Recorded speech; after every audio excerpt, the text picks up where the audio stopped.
Around the world, electric vehicles are gaining momentum, and there's no place where the EV revolution has taken hold like China.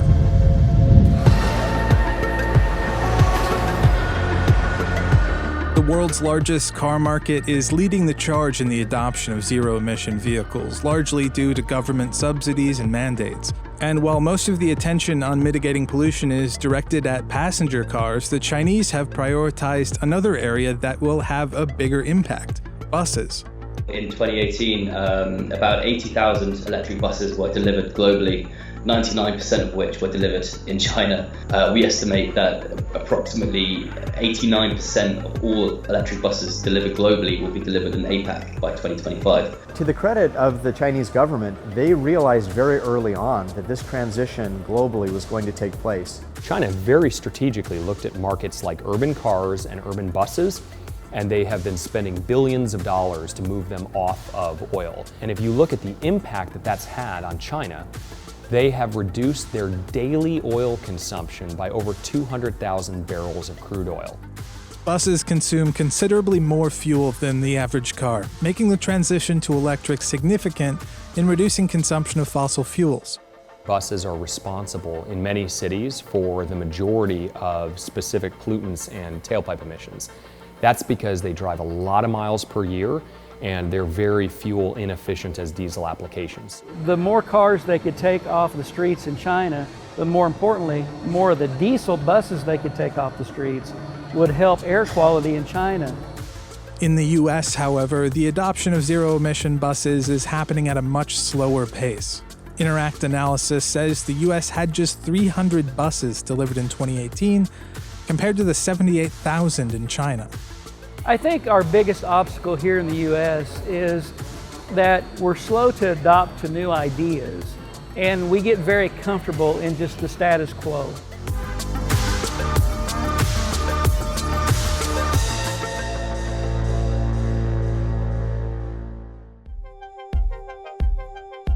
The company that delivered the majority of U.S. buses last year is Bay Area-based Proterra. We're coming up on 100 customers, and we did 25 deployments alone in 2018. So we have buses at Yosemite, we have buses in New York City, we have them in Seattle, we have them in Dallas, Texas. We also have them in a lot of small fleets like Missoula, Montana.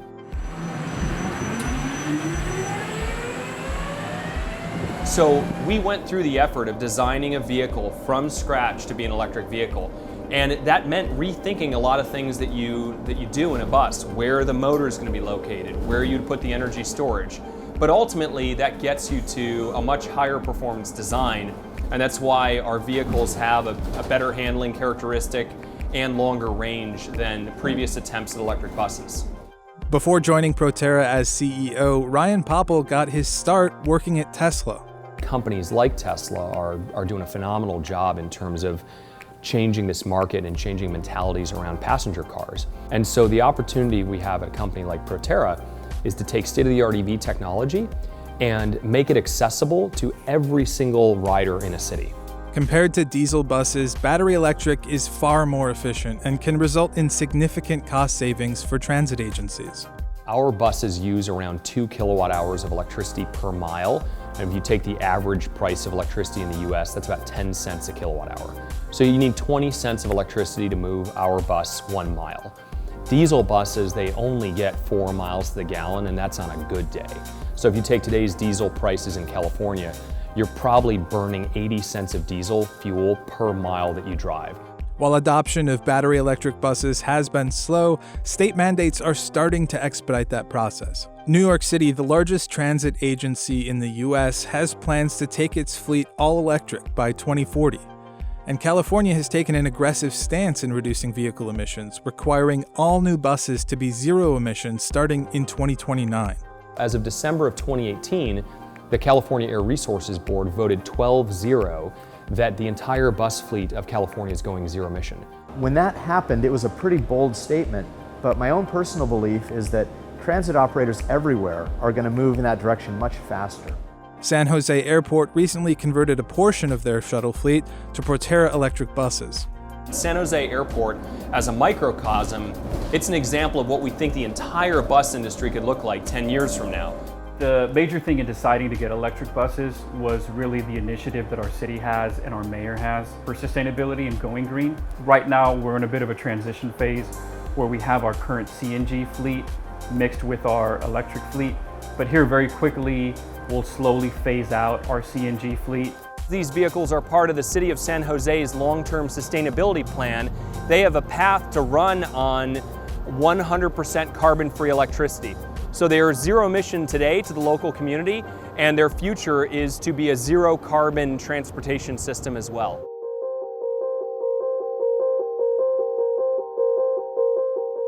North of Los Angeles, Antelope Valley Transit Authority is on track to be the first all-electric metro fleet in the U.S. Their e-buses are made by Chinese company BYD. By the end of this year, we'll have all our local transit fleet will be electric.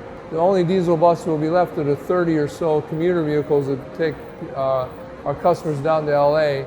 To power these buses, Antelope Valley is turning to solar power.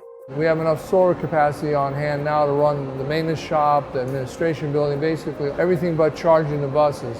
So we've been in negotiations with a couple different solar providers to provide the rest of the solar we need to be 100% off-grid and a fairly sizable battery pack so that we can also charge at night. Antelope Valley says solar and battery power are more reliable than fossil fuel or charging the buses on the traditional power grid. Any fuel type is subject to interruption. A few years back there was an earthquake that broke the natural gas lines that ran into Oxnard. Diesel fuel lines can be cut off, a refinery explosion can shut off fuel supply. But I feel really strongly that with solar and battery storage, that we'll have more resilience than any other fleet or fuel type currently running in North America. Since converting their buses to battery electric, Antelope Valley has seen a few benefits. We figured we avoided 1,300,000 tons of greenhouse gas emissions. We avoided 285,000 gallons of diesel fuel, which saved us about $500,000, and that was just with a third of the fleet and 1 million miles. Those numbers extrapolated out to 12 years equals $65 million of savings. So not only is it good for the environment, but it makes economic sense. Being a pioneer for an all-electric fleet, Antelope Valley has garnered the interest of other municipal agencies evaluating the technology for themselves. The response has been overwhelming, and we probably get 5-6 requests a month for tours of the facility, show people how our infrastructure is working, how our charging systems are working, and we're living proof that it works, it saves money, and actually the vehicles are more reliable than our legacy fleet of diesel and hybrid vehicles. But there is one area where questions remain: the charging infrastructure. Strategically all around the valley, we've got in-route chargers that wirelessly charge the buses over an air gap. So when the bus pulls into the transit center for its normal 10-minute layover while customers get on and off, it's actually picking up a brief charge too. And by doing that 7 or 8 times a day, we add 100, 120 miles of range. BYD, the company that makes Antelope Valley's buses, has a manufacturing plant in nearby Lancaster, California. We've been here about 6 years, and we're producing roughly around 7 different models of electric buses that are earmarked for use in the United States at transit agencies, universities, large employer campuses, and airports. Though it originally started as a battery company, BYD is now the world's largest EV manufacturer. We're not only in China, we're in the UK, we're in South America, we're in Central America, we're in Mexico, we're in the Caribbean, we're in Canada. So again, it being a global problem, BYD wants to be part of the global solution. Aside from the environmental benefits, electric buses are also less prone to maintenance issues and are cleaner to work on. It's fun to take these out, show the maintenance people, and they're often very surprised at how simple and elegant the design is. They're used to a massive diesel engine that's dirty and it's incredibly complicated, and these vehicles are very, very simple to operate and maintain. The way diesels are able to stay on the road right now is they have particulate traps that trap the soot, basically, the diesel exhaust produces. When you get the soot out, it becomes a hazardous material. It has to be disposed of through the EPA hazardous material disposal process. It's also very expensive because you're sending it essentially to a landfill meant for hazardous materials. It's actually got 30% less moving parts. My job's a lot easier as far as, troubleshooting and figuring out what things may be wrong at the time. While China may be in the lead in number of e-buses in circulation, some believe that the U.S. still excels from a technology standpoint. This renaissance of manufacturing, design, and engineering that's happening in the electric vehicle space, a lot of the best work is being done in the United States. We want to make sure that we have a competitive advantage in the world as the world transitions to cleaner, quieter electric vehicles. We'll never catch them just from population and demand for vehicles, but I think technologically we're there, and I think that we're going to continue to improve to where we might be ahead of them sooner or later. The fact that US is growing is a great sign. We saw more than 100% growth in 2018 compared to the previous year. We estimate there to be about roughly about 2,000 electric buses delivered annually by 2025 within America. And as more electric buses make their way into U.S. public transit systems, the companies making the vehicles say their technology can be used far beyond city buses. School buses should be coming right on top of that. We have a partnership for coach buses, and we're also partnering with a UK manufacturer for double-decker electric buses. And eventually we're going to see these into trucks for delivery locally, things like garbage trucks as well. We think pretty much every heavy-duty vehicle that you see out there in our cities and towns is going to be electric at some point in the near future. It's really a no-brainer. The economics are there, the benefits ecologically and environmentally are there.